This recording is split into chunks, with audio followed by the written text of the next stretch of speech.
8 hours after calling Ethan Mercer a traitor and firing him in front of the entire company, Victoria Sterling was dragged from her car by 4 members of the Harbor Kings at the edge of the Baltimore waterfront.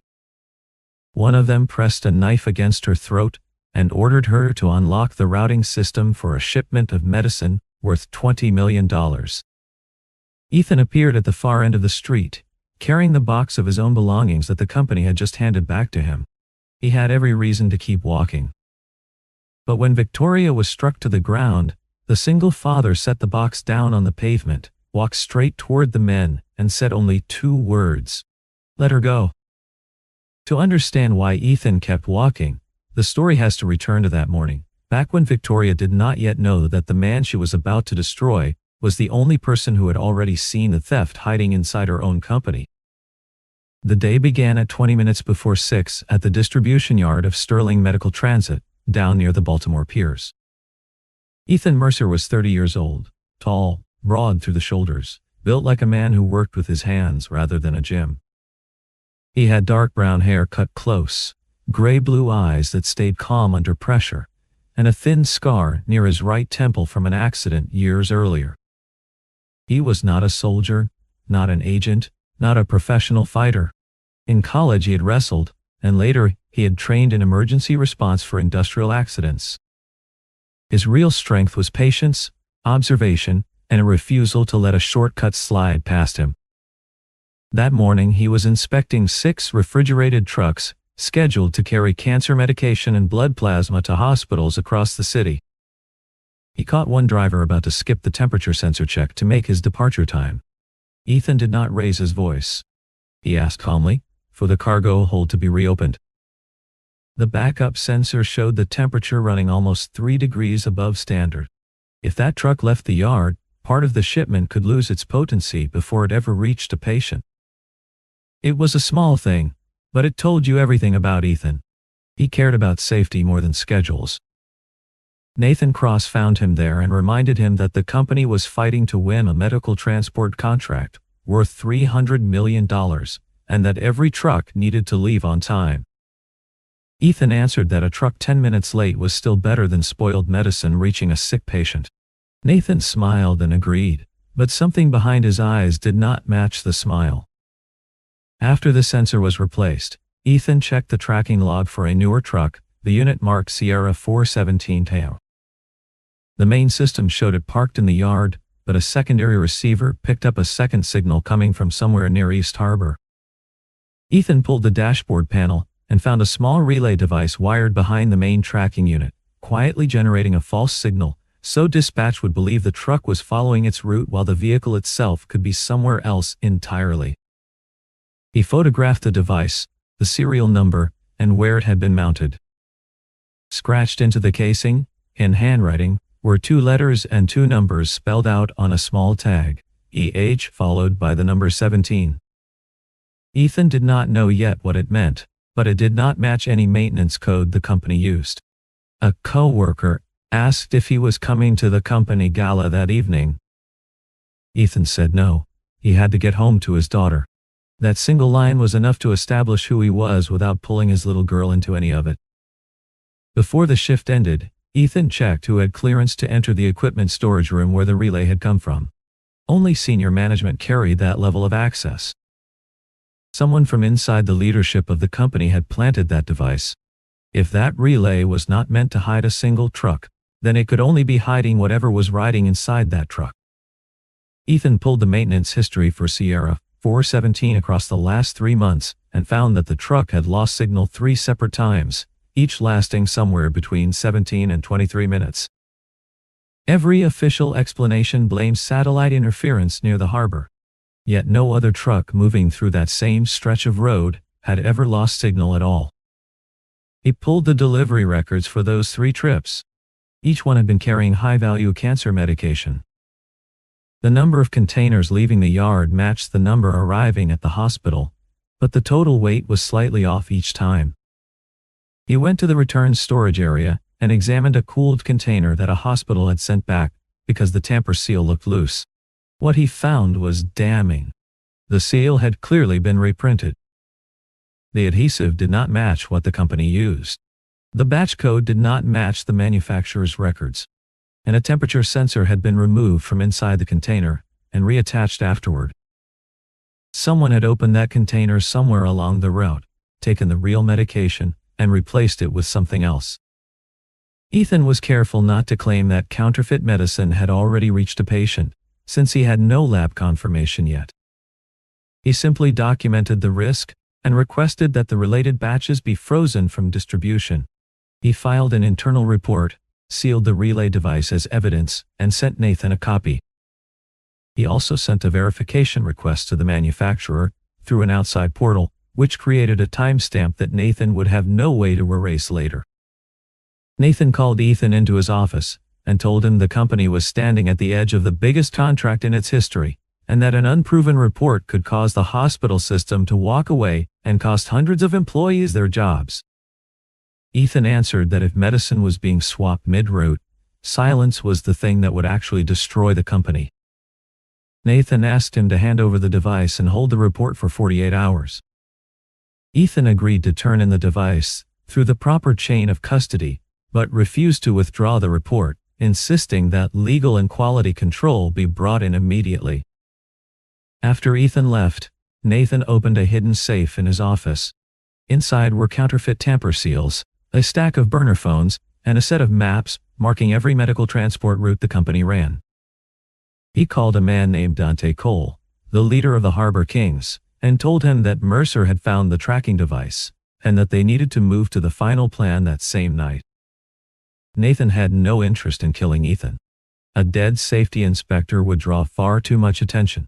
What he needed was to make Ethan look like part of the theft ring, not the man who exposed it. He did not have full authority to rewrite company records on his own, so he used the login of an administrator who owed him money to build a false trail. He created a history showing Ethan pulling up shipment routes late at night. He linked Ethan's account to all 3 lost signals. He fabricated an email exchange between Ethan and a shell company suspected of moving stolen medicine on the black market, and he wired $8,000 into Ethan's own account. Staring at a photo of Victoria from an earlier signing event, Nathan told Dante that before midnight, Mercer needed to be carrying the blame, and Victoria needed to be handing over the authority to redirect the convoy. Ethan believed he was investigating a theft. He did not yet know that the man behind it had already started turning him into the evidence. Victoria Sterling appeared next in a boardroom at the top of the company tower, facing her board of directors. She was 28 years old, with long honey blonde hair that fell naturally over her shoulders, sharp blue eyes, and the kind of composed elegance that made people underestimate how hard she worked. Sterling Medical Transit had lost 2 major clients over the past year, and the pending hospital contract, worth $300 million, could decide whether the company survived. A board member warned her plainly that another public failure before the signing ceremony would force them to consider replacing her as chief executive. Victoria kept her expression steady, but she understood exactly how many people in that room were waiting for her to fail. After the meeting, Nathan handed her a folder on Ethan Mercer. It contained the $8,000 deposit, the falsified access logs showing him pulling route data after hours, the fabricated email tied to a suspected black market buyer, a security clip showing Ethan handing a small bag to a man with a criminal record, and a report suggesting he had deliberately created the signal failure himself. Nathan framed all of it as Ethan having sold the convoy's information to the Harbor Kings, then staging his own discovery afterward to cover his tracks. Victoria asked why Ethan would report the device at all if he were actually involved. Nathan answered smoothly that Ethan knew an audit was coming and wanted to get ahead of it by blaming someone else first. Victoria asked to speak with Ethan privately.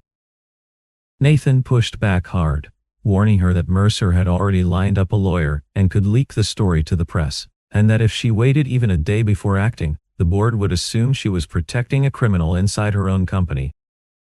She called her assistant, Rachel Moore, in to look over part of the file. Rachel, 32 years old and fiercely loyal to Victoria, said the documents looked thorough, but that she would need at least a full day to verify where the money had actually come from. Nathan told them plainly that they did not have a day. Victoria had two choices in front of her. She could suspend Ethan and open an investigation, or she could fire him publicly to protect the company's image before the signing. Fear of looking weak in front of the board pushed her toward the second option. Victoria was not cruel by nature. Her mistakes came from pressure, pride, and a fear of losing control of a company she had inherited less than 2 years earlier after her father's death. She was intelligent and capable, but she trusted numbers and titles more than people, and she had little patience for anyone who could not immediately prove themselves. Her real failure was letting fear replace a fair investigation. Nathan suggested handling the termination in front of the entire staff to prevent rumors from spreading. Victoria hesitated but agreed. Before walking into the meeting, Rachel quietly told her one more detail.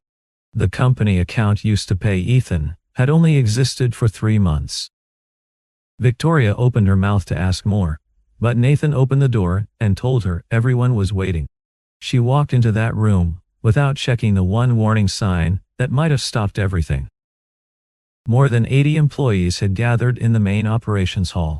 Victoria walked up and announced that the company had discovered an employee leaking transport routes to criminals. Ethan was called to the front, uncertain whether he was walking into an investigation or a decision that had already been made. Victoria displayed the bank transfer, the access logs, and the doctored security footage. Ethan looked at the timestamp and explained that the man in the video was a brake technician, and the bag contained a defective part, not cash. Nathan announced that the inspection unit had no record of any such meeting. Ethan asked to call the technician directly. Victoria refused, believing he was stalling. Ethan mentioned the sealed relay device and asked for the evidence locker to be opened. Nathan reported that the sealed bag had gone missing, implying that Ethan himself must have taken it back to destroy the evidence. Ethan understood in that moment that the entire system had been turned against him. He looked at Victoria and told her that tonight's shipment was in danger, and that firing him and cutting his access would leave nobody watching the secondary signal. Victoria took it as a threat. In front of the entire staff, she said that the company moved things that could decide the difference between life and death, and that she could not keep someone who had already sold their trust. Ethan stayed calm. He mentioned that he had a young daughter and asked at minimum to be suspended pending an independent investigation.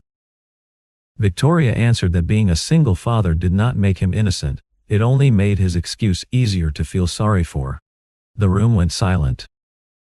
That was the sharpest moment of humiliation in the whole story. Ethan did not cry, did not raise his voice, did not beg. He simply looked at her, removed his employee badge, and set it on the table.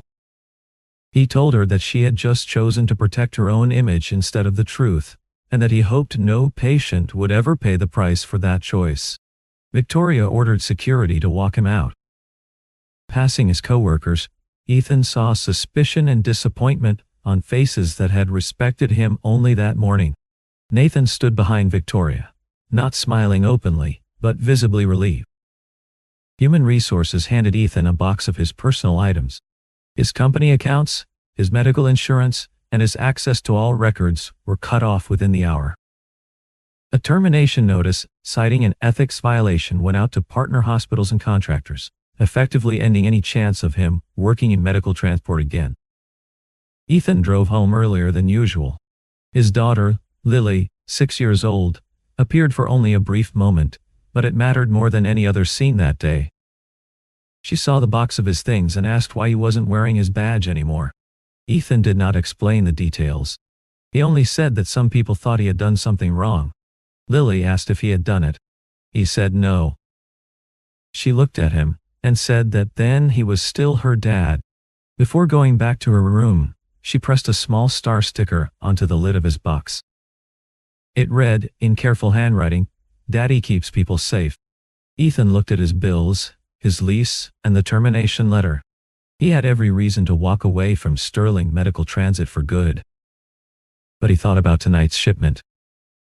He checked his personal phone and found photographs of the relay device's serial number, along with a copy of the diagnostic log he had emailed himself earlier, following his usual remote work habit.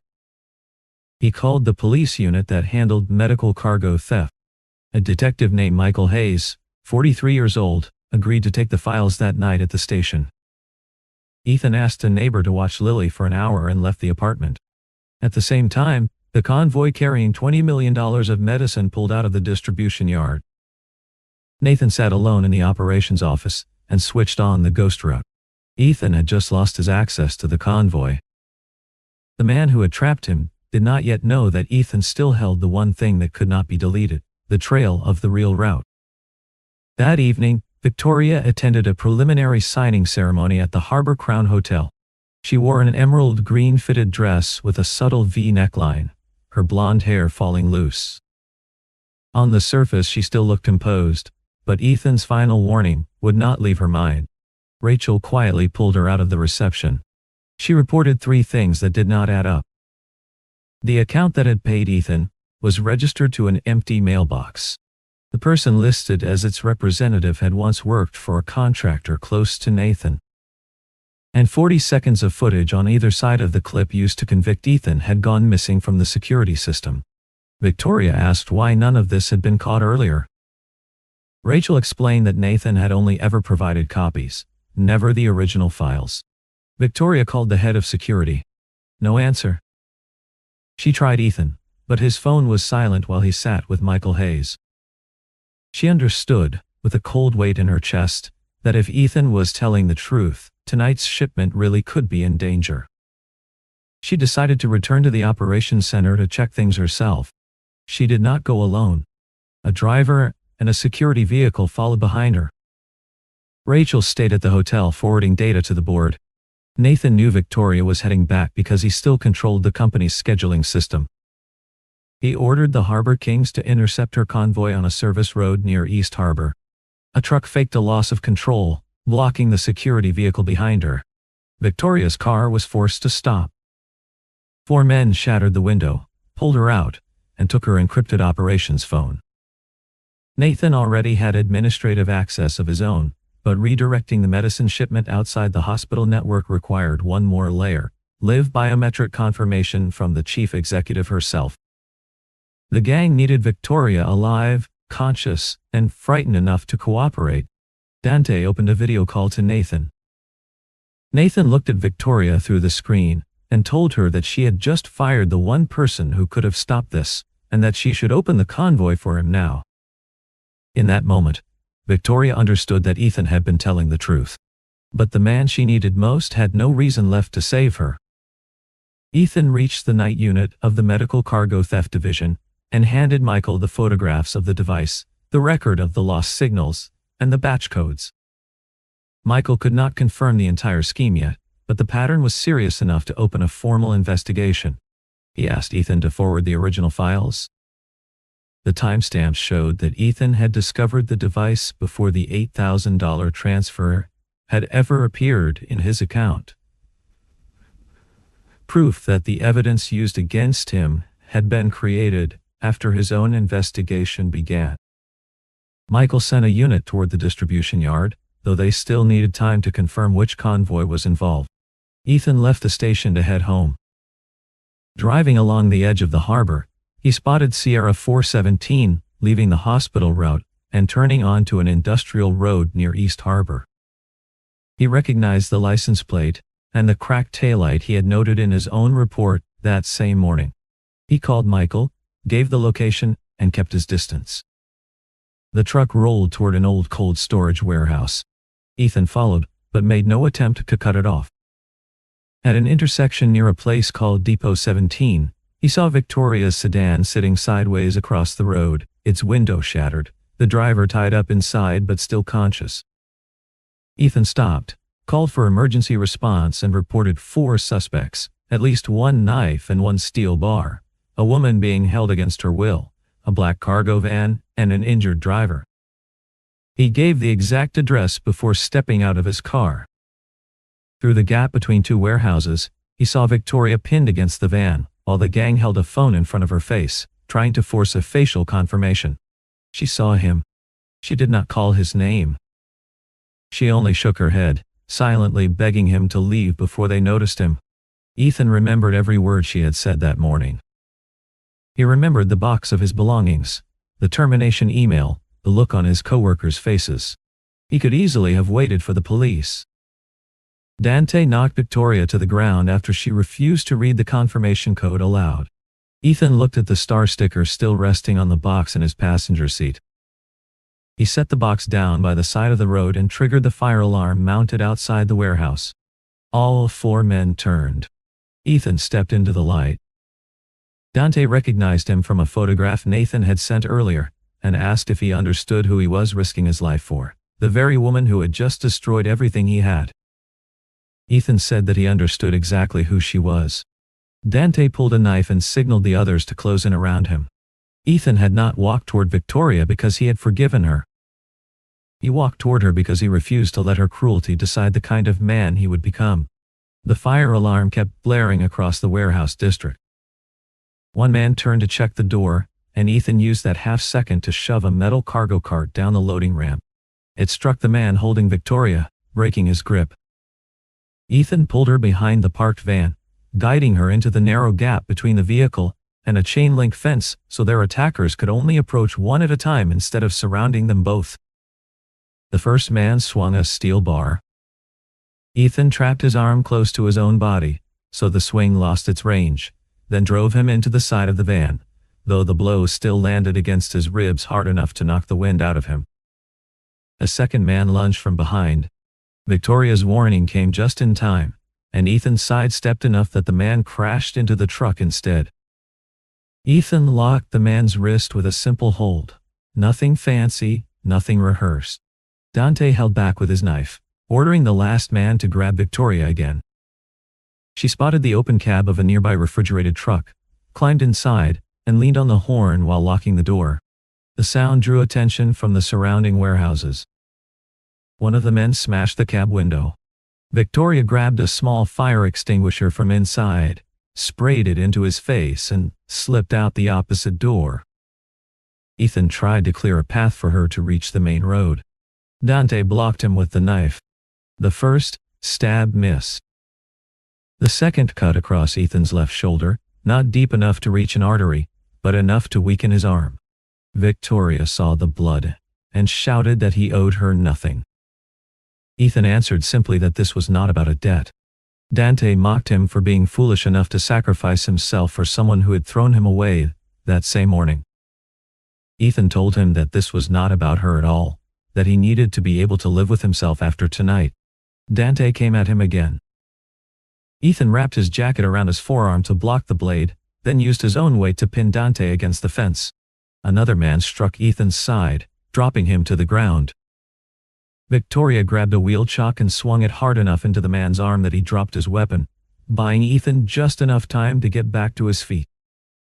Ethan pulled Victoria back toward the loading dock as police sirens closed in. 2 of the men tried to escape in the van, but a patrol car blocked the road ahead. Dante ran on foot toward the fence line, with Michael and another officer chasing after him.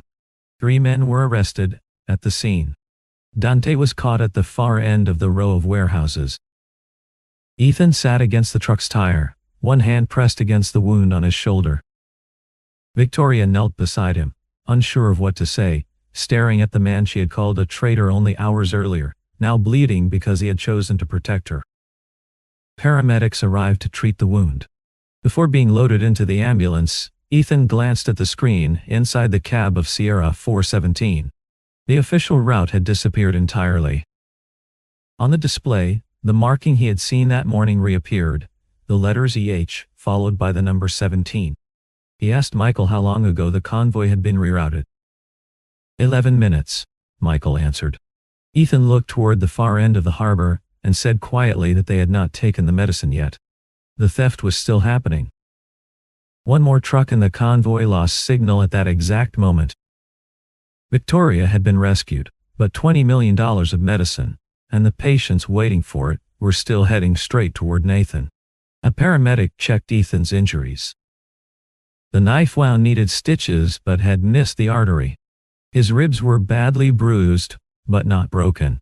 They urged him to go straight to the hospital.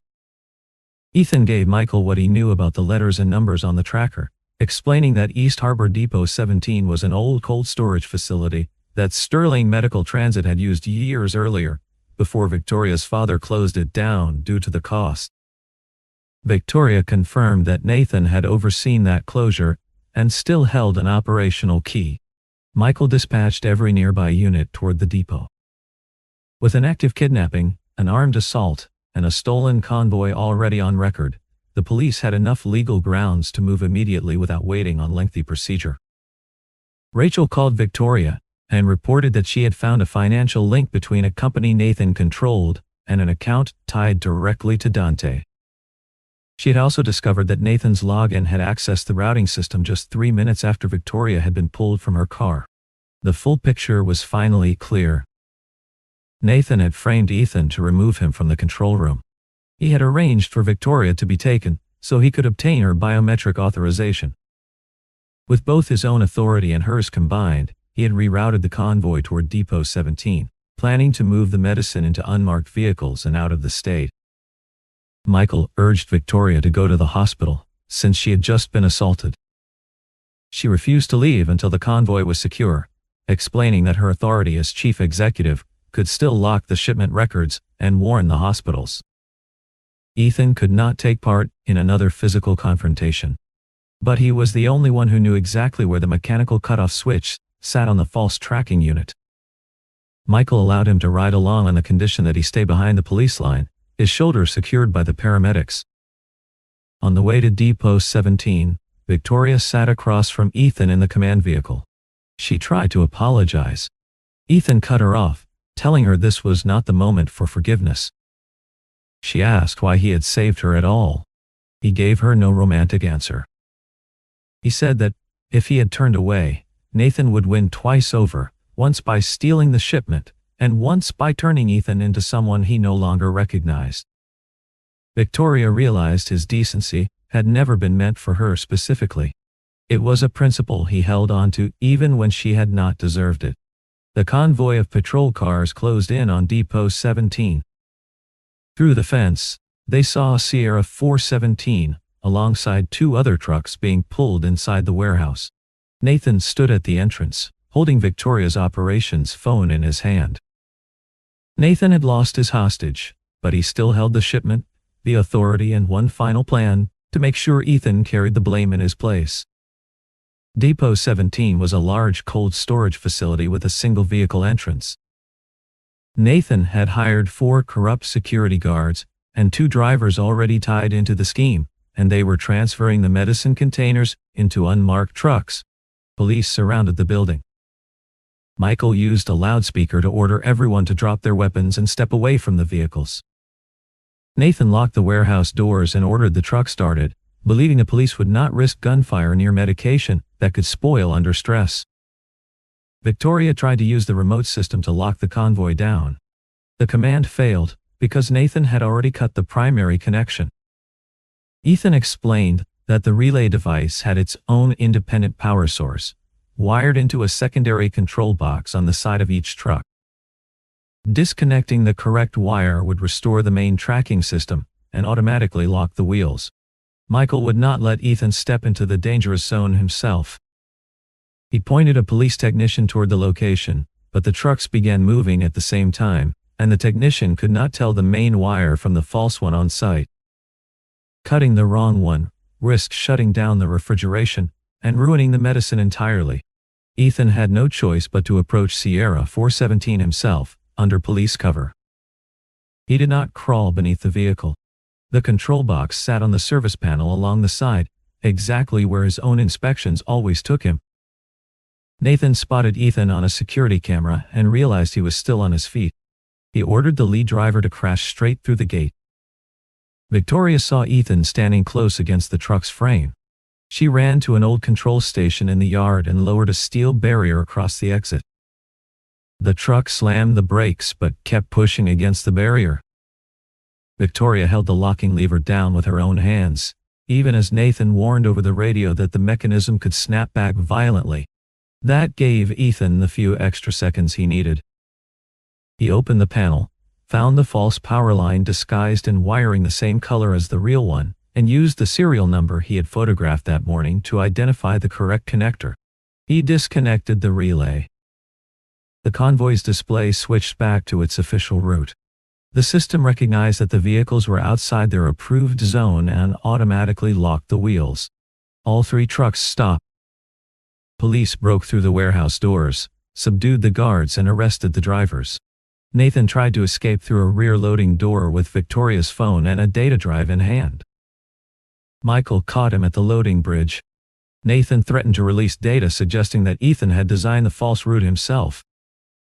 Michael told him plainly that the timestamps from the manufacturer's outside portal proved Ethan had reported the device before the fake transaction and the falsified access history were ever created. The chain of evidence was overwhelming. Ethan's report sent to an outside party. The relay device recovered from the truck. Dante's phone containing direct orders from Nathan. The payment records connecting Nathan to the Harbor Kings.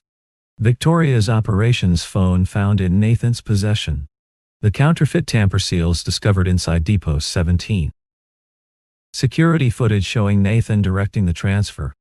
Administrator logs proving Ethan's account had been altered. Statements from the gang members themselves. And the real medicine, still sitting untouched inside the warehouse. Nathan no longer had any way to shift the blame onto Ethan. Before he was placed in handcuffs, he turned to Victoria and told her she had just proven she was not fit to run the company. Victoria did not deny her own mistake. She told him that he might be right about one thing, that she had failed by trusting him, but she would not go on failing by hiding it. Nathan looked at Ethan and sneered that even with his name cleared, he was still just a fired employee. Ethan answered that Nathan had taken his badge within a few hours, but he had never once taken the truth. Nathan was arrested. Victoria ordered the entire shipment sealed off for full laboratory testing rather than rushing any of it toward hospitals, while its safety remained uncertain. The untouched containers were transported back under police protection, and the hospitals received replacement stock from emergency reserves in the meantime. As everyone cleared out of Depot 17, Victoria watched Ethan being loaded into the ambulance. For the first time that night, she was no longer afraid of losing her position as chief executive. She was afraid that even if she managed to repair the company, she might never be able to repair what she had done to him. Nathan had been arrested, but Victoria's real test was only beginning. She would have to publicly admit that the man who had nearly destroyed the company had only succeeded because she herself had refused to listen. 2 days later, Victoria called every employee back into the same room where Ethan had been humiliated. He was not there, still recovering from his injuries. Victoria did not use the statement her communications team had prepared. She spoke plainly and without a script. She confirmed that Ethan was completely innocent. That he had been the first person to uncover the theft ring. That every piece of evidence used against him had been fabricated or altered. That the decision to fire him publicly had been hers alone. That she had ignored a request for a fair investigation because she was afraid of losing the contract and afraid of losing control. Victoria sent formal letters of exoneration to every hospital, contractor, and partner who had received the original termination notice. The company paid Ethan his lost wages, compensation for the damage to his reputation, and his legal costs. Victoria voluntarily stepped back from daily operations while the board brought in an independent firm to investigate the entire company from top to bottom. Once he had recovered, Ethan met with Victoria in a small conference room, away from any press. She offered him the newly created position of Director of Safety and Transport Integrity, a role that would report directly to the board rather than to any single operating executive. Ethan did not accept right away. He set 3 conditions. Any employee who reported wrongdoing had to be protected by law and by company policy.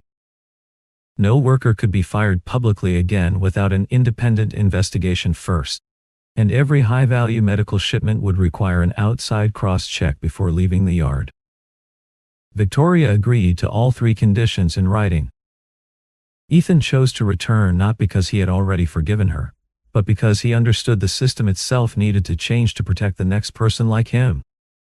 3 months later, Sterling Medical Transit passed a new external audit. Hospitals continued their contracts because the company had chosen to disclose its failures rather than bury them. Victoria was reinstated as chief executive under the board's continued oversight. Her leadership had shifted. She asked questions before drawing conclusions, listened to employees at every level, and no longer treated doubt as a form of weakness. Victoria visited a small restaurant where Ethan was having dinner with Lily. She came without an assistant, without security, without a single folder of business in her hands. Lily recognized her and asked if she was the woman who had not believed her father. Victoria crouched down to the little girl's level and said yes, and that she had done something very wrong. Lily asked if she had fixed it yet. Victoria looked at Ethan, then answered that she was fixing it every day. Lily pointed to the empty chair and went back to her meal. Her part in the story ended there. Victoria told Ethan she had not come to ask him to forget what had happened.